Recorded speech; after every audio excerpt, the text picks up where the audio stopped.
Black is a 100% visceral experience, 100% of the time. It's engaging, enthralling, and moreover, it's simply the definition of fun imbibed into 2 analog sticks and a handful of buttons. You'll have an extremely hard time finding a game that does a better job at placing a gun in your hand and letting you blow the utter $% out of everything in front of you. But in the end, that's all it is. While Criterion has basically nailed every single aspect of pure destruction via 1,412,758 bullets and a crateful of grenades, it's essentially as straightforward a shooter as they come. It's somewhat odd to say this, but nearly every aspect of Black's strengths and weaknesses lie in its pinpoint focus. It's such a direct and no-holds-barred FPS that it almost entirely ignores the ways that other shooters have branched out in recent years and attempted to bring storytelling and outside emotions into their games. In this way, it feels like something's missing, something almost intangible. But at the same time, what Black attempts to do it does so well that it's an experience that shouldn't be missed. This is a popcorn game through and through, but it's really damn good popcorn with the perfect amount of salt and butter to make it taste just right. The essence of Black is destruction. It's not meant to be a game where you precisely aim every shot and conserve ammo like it's a natural resource. Rather, you're encouraged to unload round after round after round in the general vicinity of your enemies, and should your bullets not find their way directly to your target, the explosive crates, barrels, oil tanks, mines, chunks of cement or whatever else near your foes will surely get them. One thing that Black absolutely nails, unquestionably, is the way that each and every single bullet fired interacts with the environment in some fashion. Each shot gives you some sort of visual feedback in one way or another, be it as simple as dust kicking up when a bullet hits dirt or an absolutely enormous silo exploding upon impact with a rocket. This is really the bread and butter of the game's experience, and it's rather amazing how well Criterion has done this on current-gen systems. While a simple cloud of dust might not sound amazing, when this happens multiple times per second, per shooter, and said dust begins to rise and fill the air, you begin to see visual confirmation of how chaotic the gunfights are. When shards of glass begin flying through the air and muzzle smoke mixes with that of plaster and metal, completely clouding your vision, and then you hit a gas canister and its explosion cuts through the smoke like a knife, you'll actually be glad you'd been missing your target. On top of the smoke, dust and shards of glass that'll become the footnote of your way through the game, much of the environment in the game is destructible as well. Not only will barrels and vehicles explode as you'd expect, but you can chip off pieces of concrete, blow holes through walls, knock chunks out of pillars and so forth. Not everything in the game is destructible, mind you, but what you'd assume should be, probably can be destroyed. This is not only for visual kicks and giggles but it ties directly into Black's over-the-edge gameplay as well. If there are heavily armored guards near a pillar, you can take out chunks of its higher section and crush your enemies below it. If a hallway is filled with steadfast enemies, you might be able to blow a hole in the wall of an adjacent room and flank them. If an enemy has taken cover behind something, you can very likely chip away at it until you have a clean shot. Honestly, it's rare that graphics really do make a game better, but in this case the visual cues that Criterion has thrown into Black really do go hand in hand with its core design. Had Bullet simply left decals on the environment, the game would have fallen apart. But the fact that every shot leaves some sort of signature really goes a very long way into making the game a truly visceral experience. Being able to take out some walls and barriers for alternate routes is only a small piece of Black's somewhat open-level design. It's still a very linear shooter, mind you, but many areas have multiple ways to not only tackle situations as they present themselves, but multiple routes of navigation as well. For example, in the Trinesca border crossing mission, the level that begins in the forest area, there are caves on either side of the level. Each will net you a few more kills, ammo and health packs, though neither are necessary. One of the caves will lead you up the level a bit closer to the border, your eventual target, allowing you to skip a bit of the forest.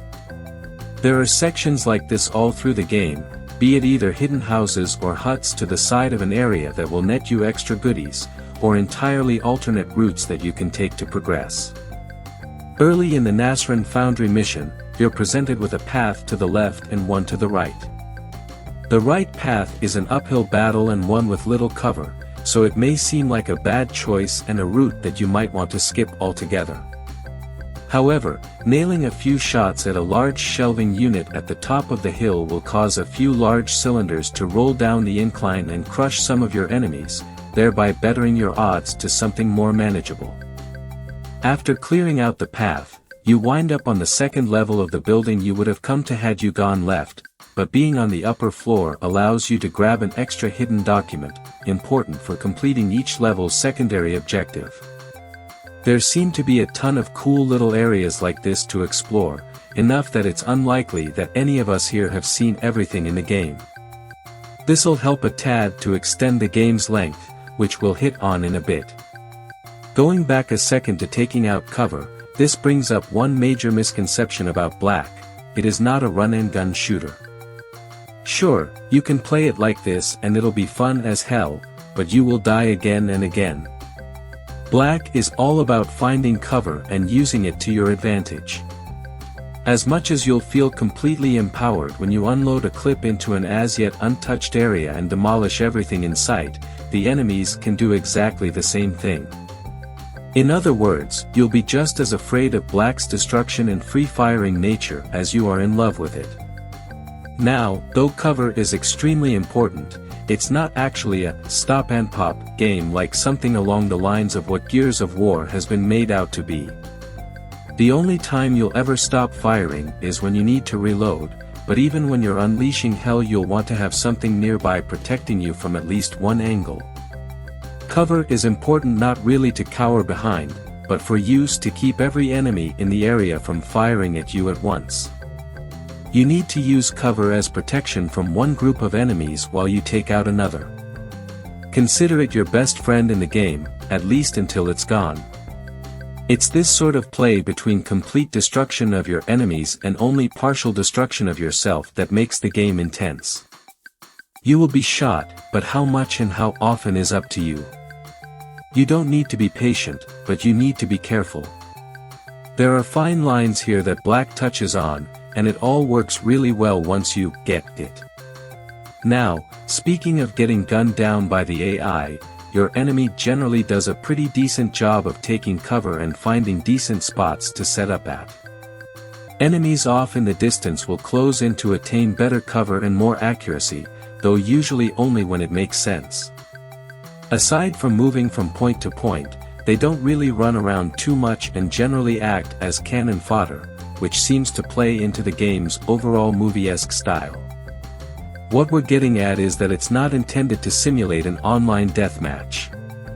This does mean that from time to time they'll stand out in the open and are seemingly glad to take a clip to the chest, though luckily they don't run around like chickens with their heads cut off.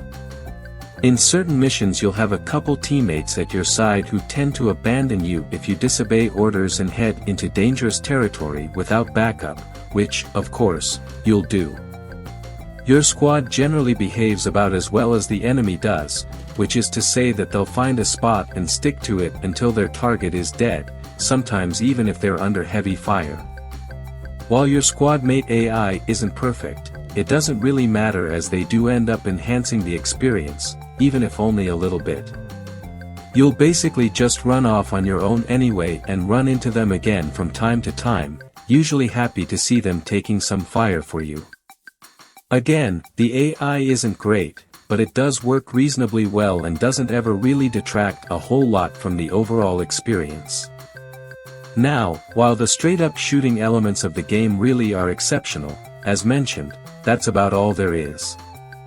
There are some cool shootout sequences, but very few specific sections that make you look back and say, man, that part where X happened was awesome. It's almost as if the game set its bar right from the get-go and never really strays from it, neither lower nor higher. To its credit, Black really has zero downtime throughout the course of the game, all of it is awesome, trigger always pulled action. But none of it is flat-out phenomenal in the truest sense of the word. There aren't really any moments in the game that rise above everything else around it, creating any sort of contrast within the context of the game. This is a little hard to explain, so I'll use a movie example. Raiders of the Lost Ark is, in my opinion, the most perfect movie ever made. It's not my overall favorite, but I have absolutely no faults with it and it's fantastic all the way through.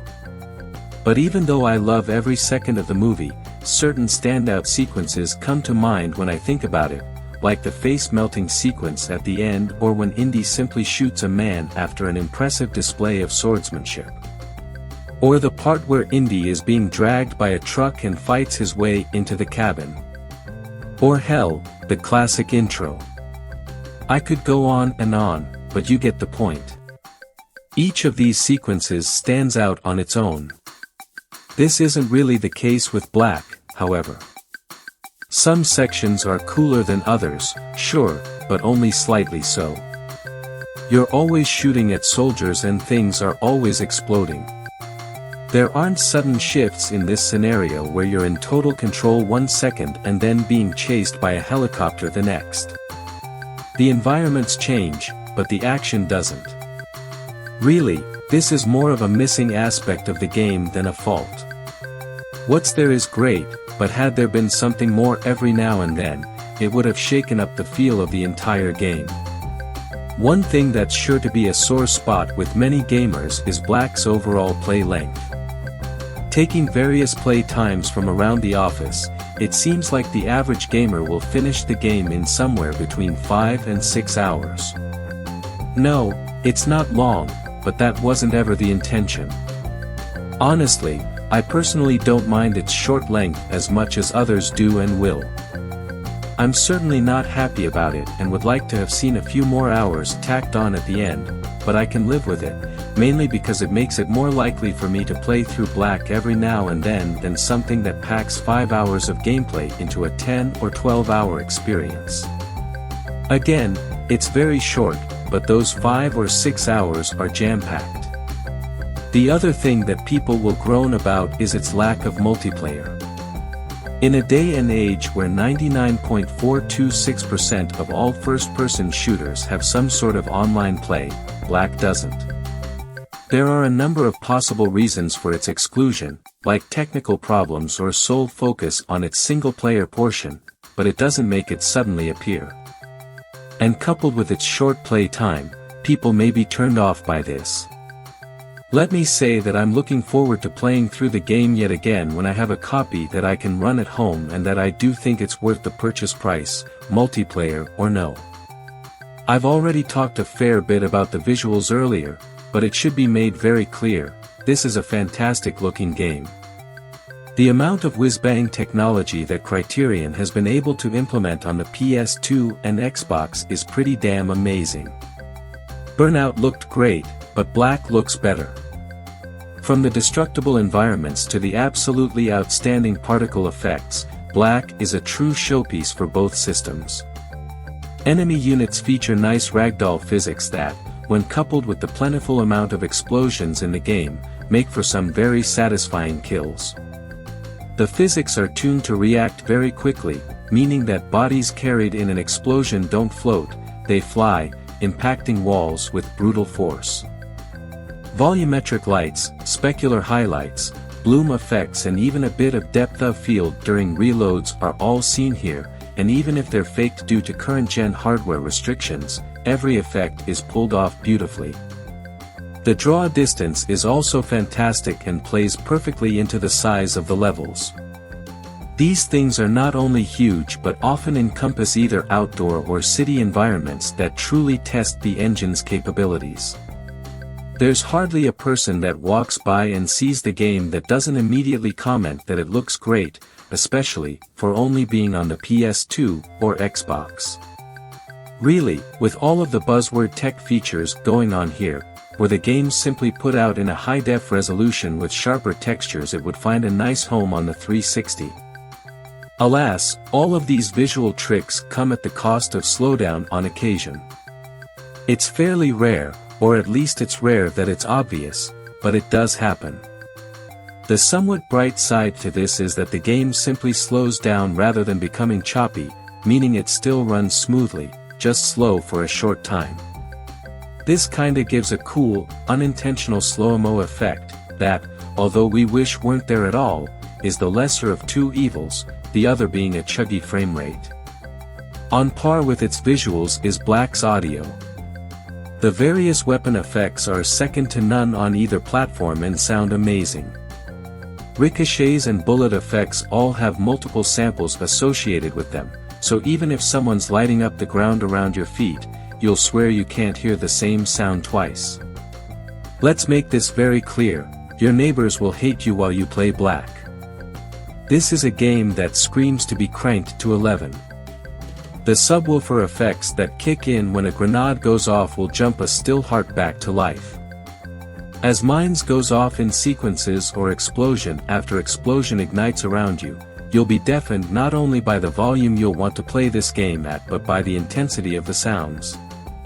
Somehow, even with all of these effects going on, the sound doesn't get bogged down and directional audio is always apparent. I'd go so far as to say that Black shows the limits of the PS2 and Xbox audio systems. It's so good that the PS2's Dolby Pro Logic 2 can't keep up and the Xbox's 5.1 mix is barely up to the task. If this were a movie, it would be a requirement to see it in a THX-certified theater with a 1 billion watt audio system. Oh, and one last note on audio, Black has one of the coolest soundtracks I've heard in a while. Its opening theme is amazing, and though you don't hear much of it while playing, the in-game cues are excellent as well. The last things we'll hit on here are a few of the game's presentation aspects. Real quickly, we're not going to ruin the game's cinematics or the overall story involved therein, but we'll just say that it involves international affairs, terrorist acts, and the like. Your character, Jack Keller, is a member of an elite force that has been tasked with putting an end to some evil doings. All of this is cool, so we won't really spoil it. But this is where there's something a little odd. Each level has a secondary objective which simply requires that you collect or destroy a certain amount of classified documents, some that the US wants for keeping and some that it wants destroyed for obvious reasons. These are generally easy to come across and collecting them isn't a problem. The semi-weird thing though is that the cutscenes and the titles of the documents themselves all deal with very heavy themes, things like blueprints of real terrorist targets or the US helping terrorists in one way or another. A fair portion of the documents and blueprints are named after real-world occurrences and potential targets, making this very weighty. But on the other hand, all you ever see is a quick title and then you're back into what amounts to brainless action. It's as if Criterion wants to bring these sorts of things to public attention and give the game plenty of political weight, but then brush it aside the next second and go back to more simplistic video game stuff. Granted, none of this really hurts the game in any way since you probably wouldn't have realized some of these documents were based on real things unless you're really into international and terrorist affairs. Maybe that's the point, I'm not sure. Black is everything you'd ever want in a shooter if all you ever wanted to do was shoot stuff. It's an extremely focused game that offers one of the most visceral gaming experiences you'll find anywhere. But, it offers little variation outside of blowing things up, and its short length and lack of multiplayer will irk some people. No matter its faults, however, this is a game that everyone really should play through. After going through it ourselves, we can't help but think of the leaps that Criterion made with its Burnout series and are anxious to see if they'll carry over to Black as well. If nothing else, Black really makes us hunger for a sequel.